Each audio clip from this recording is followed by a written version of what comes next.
Finding the square root of a number. There are same 6 steps which we are going to follow. The first one is problem statement. A problem statement is very clear that there is n input. So when we are giving n as an input, we need to find the square root of it, that is which will be equivalent to n into n, and what is the n value we have to find, that is user will be giving n, we need to find the n into n square root value. Algorithm development. The square root of a number is specified here. So we need to consider a simple example to very clearly explain, that is square root of 4 is equivalent to 2. The same way the square root of 9 which is equivalent to 3. It is also following for all the other square root, that is square root of 16 is 4. So the form which we are getting here, the general form is 2 into 2, 3 into 3, 4 into 4. So the repetition of one digit, that is so n into n will give us the square root value. For example, the same value of n, 2 into 2, should be repeated twice to get our n value. So here we will just take an example for 36, that is our input, and we need to find our output. So square root of 36 should be guessed. So we are taking two variables, that is guess 1 and guess 2. So I am going to guess my first variable, that is 9. So I have to see in the general form whether by multiplying 9 into 9 will I get 36. So what I'm going to do, I'm just going to take my guess 1, that is 9, and I'm going to replace in the general form, but the solution which I'm getting is not equal to 36. It is higher, that is 9 into 9 will produce 81, which is more higher. The limitation is more higher, and 36 is smaller than 81. So I'm going to use my second variable, that is guess 2, since it is very higher. So guess 2, I'm going to guess it has the smaller digit, maybe 4. So when I'm taking 4, again I need to replace it in the general form. 4 into 4 will produce me 16.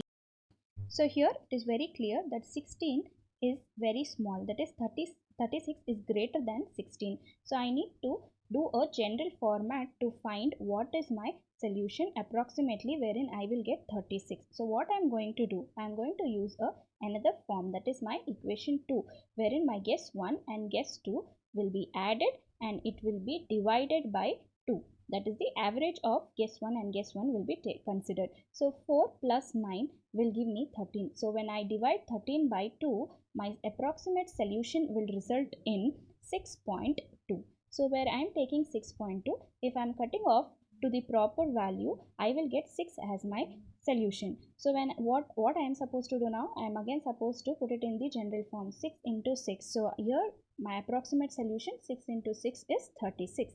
This is how we are going to develop the algorithm. This is algorithm description. The first step, I am going to take m as my input. So my m can be the input which I am taking from the user. So for simple example, I will take m as 9.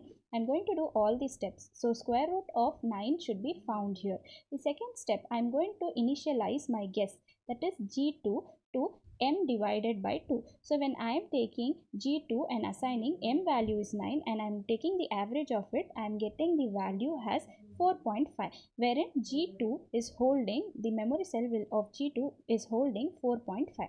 The next step, I am going to repeatedly do two steps. Under that first one is I am going to assign G2 value to G1. So my current G2 value is 4.1, wherein so 4.5 will be stored in both the memory cell of G1 as well as G2. Second step, I am going to estimate the value between G1 and G2. That is finding the average, and then I need to check whether the approximate value is given. So what I am going to do to find G2, that again, so I am going to write a form G1 plus m divided by G1 and the total average is being divided by 2. So G1 value is 4.5 plus my m value input is 9. I am again going to divide it by 4.5 and the whole should be divided to the average.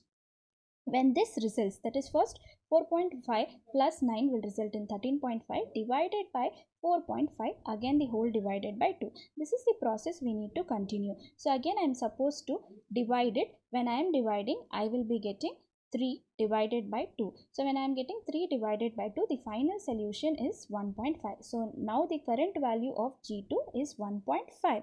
So the 1.5 will be stored here and it will again repeat the loop telling until the error for the root is found, we have to repeat the steps. So G1 will assign to G2. So again G1 value is 1.5 plus 9 divided by 1.5. The process will be continuing. We will result in the next solution to check whether it is the proper square root. If it is not the proper square root, again we need to continue the loop. So 10.5 divided by 1.5, the whole divided by 2. 7 divided by 2. Here when we are dividing, we get an value 3.5. So when we are getting, we need to round off the value. So 3.5, which will be equal to 3. So we will consider 3 as our current G2 and check whether our estimated square root is correct. So G2 value is 3. So 3 into 3 will be put it into the general form. So square root of 9, which will be equal to 3, will be returned to the function. So this is how we are going to perform.